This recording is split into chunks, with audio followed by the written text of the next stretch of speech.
வணக்கம் தலைமையிலே. தமிழர்களாகிய நம்ம எல்லோருமே ஒரு பெருமைப்படக்கூடிய ஒரு பதிவு. அதுவுமே இந்த பொங்கல் காலகட்டத்தில் நம்ம தமிழர்களுக்கு ஒரு மிகப்பெரிய பெருமை. நம்மை போன்ற 2 சக தமிழர்கள் தாங்கள் வகிக்க போகும் பதவியின் மூலமாக உலக புகழ் பெற போகிறாங்க. ரொம்ப பெருமையாக இருக்குது. இவர் ஒரு முன்னுதாரணம். தமிழர்களுக்கு மட்டுமில்லை, உலகத்தில் இருக்க அனைத்து நடுத்தர ஏழை மக்களுக்கு ஒரு முன்னுதாரணம். இவங்க திணிக்கப்பட்டவர்கள் அல்ல.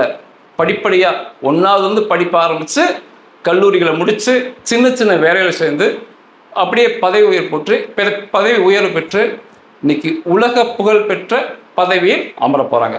மிகப்பெரிய பெருமை. நம்ம சகிச்சுக்க வேண்டியதில்லை. சில சமயம் பார்த்திங்கன்னா நம்ம சகிச்சுக்க முடியாமல், அப்பா இருந்தனால மகன், தாத்தா இருந்தனால பேரன், அப்பா இருந்தனால மகள், இப்படி ஒரு குடும்பமே ஆதிக்கம் செலுத்தும் பதவிகளில் நம்ம சகிச்சுக்கிட்டு இருப்போம். நம்மளால ஒன்றுமே முடியாது. ஆனால் இவங்க பெருமை. அனைத்து மனிதர்களுக்கும் ஒரு முன்னுதாரணம், பெருமை. முதல் நபர் வி நாராயணன். இவர் கன்னியாகுமரி மாவட்டத்தை சேர்ந்தவர். இவருடைய பெற்றோர்கள் விவசாய குடும்பத்தை சேர்ந்தவர்கள். இவர் படிப்படியாக படிப்பை முடித்து கல்லூரிகளை முடித்து பெரிய கல்லூரிகளை முடித்து வேலைக்கு சேர்ந்து பதவிகள் பெற்று இன்னைக்கு இஸ்ரோவுடைய தலைவராக நியமிக்கப்பட்டிருக்கிறார். மத்திய அரசு மூலமாக. மத்திய அரசுக்கு என்று மனதார்ந்த பாராட்டுக்கள். அதுவுமே கரெக்டாக ஜனவரி 14ஆம் தேதி இவர் பதவியில் அந்த நாற்காலியில் அமர்றாரு. பொங்கல் காலகட்டம் நமக்கு மிக மிக பெருமை. இவர் இப்போ அந்த பதவியில் சோம்நாத் இருக்கார். அவருடைய பதவி காலம் முடிஞ்சது, அவர் போகிறாரு. இப்போ நம்ம நாராயணன் வராரு. இதே இவர் ஒரு சிபாரிசின் மூலமாக மத்திய அரசு நியமிக்கலை. இவரை நியமிக்கிறதுக்கு ஒரு விஷயம் பின்னாடி இருக்கு.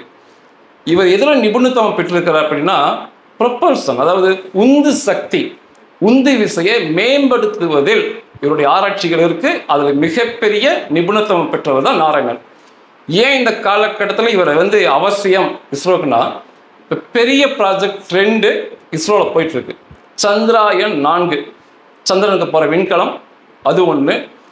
கங்யானன், அதாவது விண்வெளிக்கு மனிதனை அனுப்புவது, திரும்ப கூப்பிட்டுக்கிறது, சந்திரனுக்கு மனிதர்களை அனுப்புவது, திரும்ப கூப்பிடுறது, இதெல்லாம் திட்டத்துக்கு கீழே வரும். ஒருத்தர் கமெண்ட்ல கேட்டிருந்தாரு, அமெரிக்காவுடைய விண்கலங்கள், ராக்கெட்டுகள் பிரம்மாண்டமாக இருக்கு, மிகப்பெரியதாக போகுதுன்னா உண்மைதான். அந்த அளவுக்கு போகணும் அப்படின்னா நமக்கு இந்த உந்து சக்தியை இன்னும் அதிகரிக்கணும். ராக்கெட்டுகள் இன்னும் பிரம்மாண்டமாக மாறணும், விண்கலங்கள் பிரம்மாண்டமாக மாறணும்னா உந்து சக்தி இன்னுமே அதிகரிச்சாதான் இந்த திட்டத்துக்கு ரொம்ப உதவியாக இருக்கும். இந்த சந்திராயன் 4க்கு கங்யானுக்கலாம். அதனால மிகச்சரியான நபர் இந்த நாராயணனை தேர்ந்தெடுத்து இந்த பதவியில் அமர வச்சிருக்காங்க. அவர்கிட்ட பேட்டி கேட்டிருக்கு. அவர் சொல்லியிருக்காரு, என் கண் முன்னால் நிறைய வேலை இருக்குது, கைகளில் நிறைய வேலை இருக்குது, என் பேட்டி கொடுக்க நேரம் இல்லை, நான் போய் என் வேலை செய்கிறேன்னு இருக்காரு. மிகுந்த பாராட்டுக்கள் மத்திய அரசுக்கு. இவருடைய காலகட்டத்தில் இஸ்ரோ இன்னும் பிரம்மாண்ட வளர்ச்சி பெற்று நாசாவெல்லாம் ஓரங்கட்டி முன்னுக்கு மனித குலத்துக்கு சேவை செய்யணுங்கிறது என்னுடைய விருப்பம். இவர் அதை நோக்கி இந்த உந்து சக்தி இன்னும் மேம்படுத்தி பிரம்மாண்ட ராக்கெட்டுகளை அனுப்பி இந்த மனிதர்களை மேம்பாட்டுக்கு இந்த தமிழர் பயன்படுவார்ங்கிறது என்னுடைய ஆசையும் கூட. அவருக்கு எனது வாழ்த்துக்கள். மத்திய அரசுக்கும் எனக்கு பாராட்டுக்கள். ஒரு தமிழரை இஸ்ரோவுக்கு தலைவராக நியமித்ததற்கு. சிவன் இருந்தார், அதுக்கப்புறம் இப்போ வந்திருக்காரு. இன்னொரு நபர் இப்போ நாராயணன் இந்தியாவுக்குள்ள புகழ் பெறாரு. இன்னொரு நபர் கனடாவில் புகழ் பெற போகிறாங்க. அவர் ஒரு பெண்மணிங்கிறது கூடுதல் சிறப்பு. அவருடைய பெயர் அனிதா இந்திரா ஆனந்த். இவங்க கனடாவில் பிறந்தவங்க. இந்த பெண்மணி கனடாவில் பிறந்தவங்க. ஆனால் எங்கள் பெற்றோர்கள் இந்தியர்கள். இவருடைய தாயின் பெயர் சரோ தலாத் ராம் அப்படிங்கிறாங்க. இவருடைய தாய் ஒரு இந்தியர். ஆனால் இவருடைய தந்தையார் ஒரு பச்சை தமிழர். அவருடைய தந்தையார் எஸ்வி ஆனந்த் மகன் சந்திரன் விவேக் ஆனந்தன். இவர் தமிழ்நாட்டை பூர்வீகமாக கொண்டவர். இவருடைய தாத்தாலாம் தமிழ்நாட்டை பூர்வீகமாக கொண்டவங்க. மகாத்மா காந்தியை சந்தித்த குடும்பம், மகாத்மா காந்தியை மிகுந்த நேசிக்கின்ற குடும்பம், சுதந்திர போராட்டங்களில் கலந்து கொண்ட குடும்பம் இவருடைய குடும்பம். ஆனால் இவங்க பிறந்தது இந்த அனிதா ஆனந்த். அவங்க பிறந்தது கனடாவில் தான் பிறந்தாங்க. அவங்களும் படிப்படியாக படிப்பை முடித்து சின்ன சின்ன வேலையில் சேர்ந்து பெரிய பெரிய வேலைகள் அரசியலில் நுழைந்து கனடா அரசியலில் ஒரு இந்து பெண்மணி, அவங்க இந்து பெண்மணி குறிப்பிடறதுனால அப்படி நான் சொல்கிறேன், ஒரு இந்து பெண்மணி பெரிய பெரிய பதவி வச்சது முதல் தடவை. இன்னைக்கு அவங்க போக்குவரத்து துறை அமைச்சர் கனடாவில். அதுக்கு முன்னால் பாதுகாப்பு துறையை பார்த்துருக்காங்க, டிஃபென்ஸே பார்த்துருக்குறாங்க. அதுக்கு முன்னாடி வந்து அவங்க இந்த உள்நாட்டு வர்த்தகத்தை மேம்படுத்தியிருக்காங்க. இந்த மாதிரி பல பதவிகள், கேபினெட் மினிஸ்டர், முக்கியமான அமைச்சரவையில் இருந்த பெண்மணி. கனடாவுடைய முன்னேற்றத்துக்கு இவங்களுடைய பங்களிப்பு, இவங்களுடைய குடும்ப பங்களிப்பு மிக முக்கியமானது. இவங்களுடைய தன்னுடைய வாழ்க்கையவே கனடா மக்களுடைய முன்னேற்றத்துக்கு செலவு பண்ணியிருக்காங்க இந்த பெண்மணி. இவங்க வந்து இந்த கனடா பிரதமரில் வரக்கு எந்தவித அந்த மக்களிடமிருந்து ஒரு சலசலப்புலாம் எதுவுமே கிடையாது. இந்த கொரோனா நோய் வந்த காலகட்டத்தில் அந்த தடுப்பூசி கனடாவில் கண்டுபிடிப்பதற்கு, அந்த மக்களை அதை போட்டு காப்பாற்றுவதற்கு, அந்த பேரிடரை கையாள்வதற்கு இந்த பெண்மணி மிக முக்கியமான ஒரு காரணமாக இவங்க அமைஞ்சாங்க. உள்நாட்டு உற்பத்தியை பெருக்கி அந்த கனடா வந்து பொருளாதாரத்தில் மிகப்பெரிய வளர்ச்சி பெறுவதற்கு இவங்க முக்கியமாக அமைஞ்சாங்க. இந்த அனிதா ஆனந்த் இது எல்லாத்தை விட இவங்க பாதுகாப்பு அமைச்சராக இருந்த கட்டத்தில் இந்த கனடா இராணுவத்தில் வந்து ஆண் பெண் பாகுபாடு, பாலியல் பிரச்சனைகள் அங்கே இருந்துச்சு. அது உண்மைதான். அதை கலைந்து அது வேரோடு பிடுங்கி ஆண் பெண் இராணுவ வீரர்கள் சரிசமம், அங்கே பாலியல் பிரச்சனை ஏற்படாதுன்னு சொல்லி அதுக்கெல்லாம் புள்ளி வச்சு கொடுத்தாங்க. அவங்களுக்கு மகாத்மா காந்தி அமைதி விருதுகள்லாம் கிடைச்சது. மிகுந்த சந்தோஷப்பட்டாங்க. படிப்படியாக வளர்ந்து வந்து அந்த தேசத்தை முன்னேற்றிய பெண்மணி அவங்க.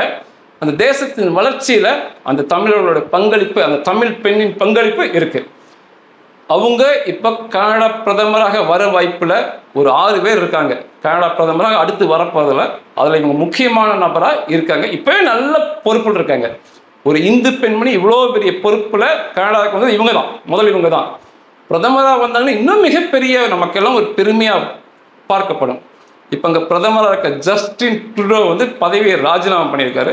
அவர் நிறைய தப்புகளை பண்ணார். அவருடைய காலகட்டத்தில் தேவையில்லாமல் இந்த அரபு அகதிகளை வந்து அகதிகள் உள்ள அந்த கனடாவுக்கு வர வச்சு பயங்கரவாதம் பெருக மிக முக்கியமாக காரணமாக அமைஞ்சார்.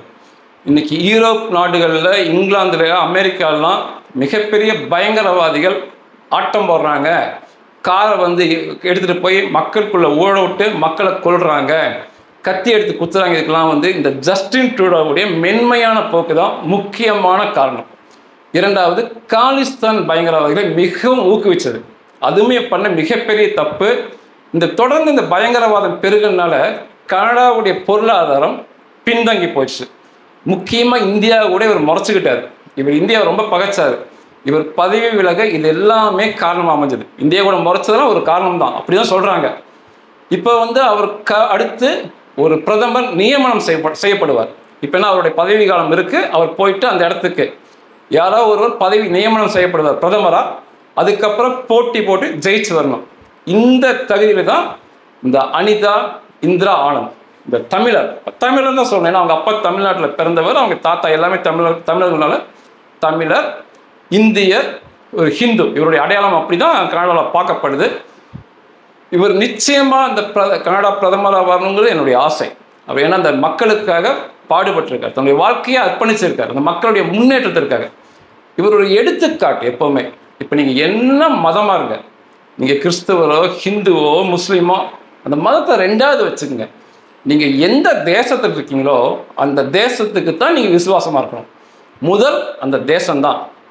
அந்த தேசத்து இந்த அரசியல் அமைப்பு தான் உங்களை பாதுகாக்கும்.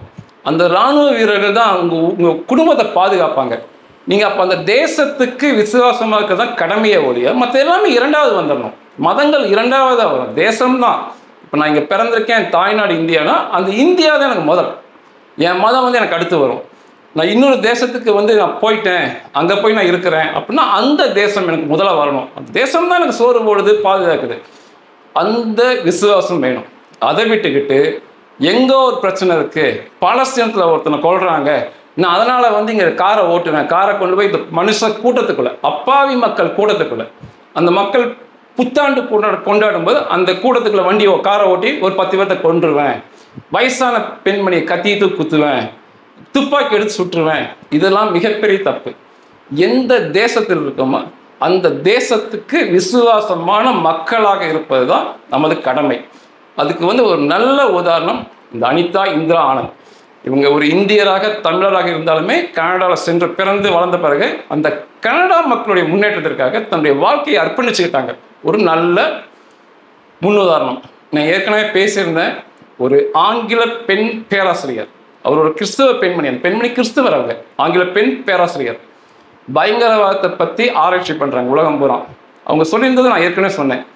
உலகம் இருக்க எல்லா சிறைச்சாலைக்கும் போய் பார்த்தேன், ஒரே ஒரு ஹிந்து நபர் பயங்கரவாதம் பண்ணி, அதாவது ஏதோ ஒரு கோபத்துக்காக பொதுமக்களை கொல்றது திட்டமிட்டு, அந்த மாதிரி பயங்கரவாதம் பண்ணி சிறையில் இல்லை, ஒரு வழக்குமே பதிவாகல உலகம் பூரா.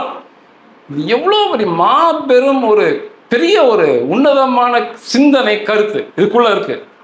ஒருத்தவங்க கூட அப்படி இல்லை, ஆனால் மற்றவங்க அப்படி இல்லை. இல்லை, எங்க ஒரு பாலஸ்தீனத்தில் யாரையும் கொண்டுக்கிறாங்க, உனக்கு ஒரு அப்படி ஒரு கோபம் வந்தால் நீ போய் பாலஸ்தீனத்துக்கு உட்காந்து போயிட்டு சண்டை போடணும். அதை விட்டுக்கிட்டு அமெரிக்காவில் காரை ஓட்டிக்கிட்டு, அந்த நாட்டில் வாழ்ந்து அந்த நாட்டில் சாப்பிட்டுக்கிட்டு சொகுசாக இருந்து காரை ஓட்டி கூட்டத்தில் விட்டு 10 பேர்த்த கொல்றது, கனடாவில் கொல்றது, பிரான்ஸில் கொல்றது, இதெல்லாம் வந்து ஏற்றுக்கொள்ள முடியாத செயல். ஆனால் அது ஒருத்தங்க கூட அப்படி ஒரு இந்து கூட செய்யலை.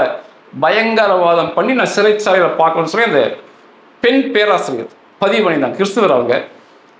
நம்ம அதை தான் இங்கே பேசுகிறோமா அப்படின்னா மிகுந்த மன வருத்தமாக இருக்குது. இதை பேசணும், ஆராய்ச்சி பண்ணணும், எந்த தத்துவம் இதுக்கு பின்னணியில் இருக்குது. 1000 கோபம் இருந்தாலும் இப்போ வந்து பங்களாதேஷில் வந்து ஹிந்து மக்களை கொல்றாங்க, பார்த்துக்கிட்டு தான் இருக்கோம். பங்களாதேஷில் ஒரு பிரச்சனை, ஹிந்து மக்கள் கொள்றது நம்ம பார்க்குறோம். ஆனாலும் போய் நம்ம வன்முறை பண்ணலை. நம்ம என்ன சொல்கிறோம், இராணுவத்தை கேட்குறோம், அமைச்சர்களை கூப்பிட்றோம், அரசை கூப்பிட்றோம், ஏதோ பண்ண போய் அங்கே அப்படிங்கிற மாதிரி ஒழிய நம்ம வந்து வன்முறையை கையில் எடுக்கல, நீங்கள் கையில் எடுக்கல. இதுதான் மிக முக்கியமானது.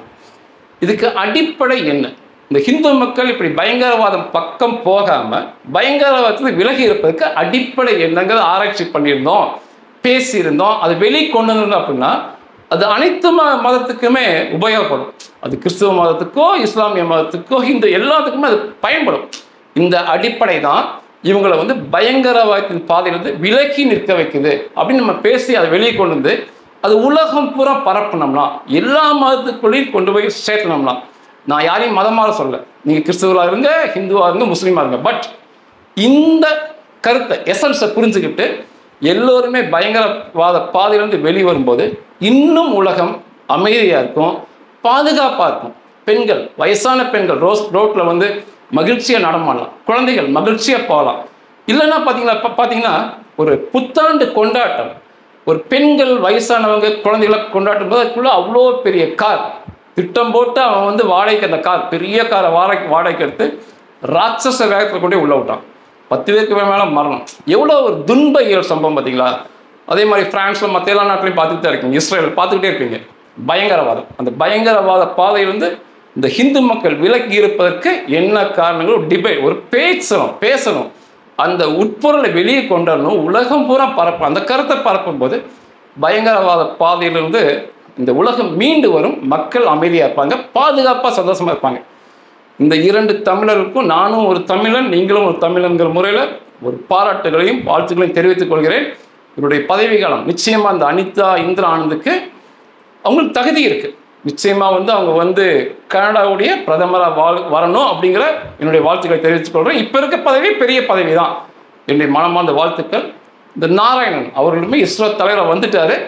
அவருடைய காலகட்டத்தில் இன்னும் மிகப்பெரிய ஆராய்ச்சிகள் பண்ணி இந்த உலக மனிதர்களுக்கெல்லாம் ஒரு முன்னுதாரணமாக இந்த இருவர்களும் இருக்கணுங்கிறது என்னுடைய ஆசை. நன்றிகள்.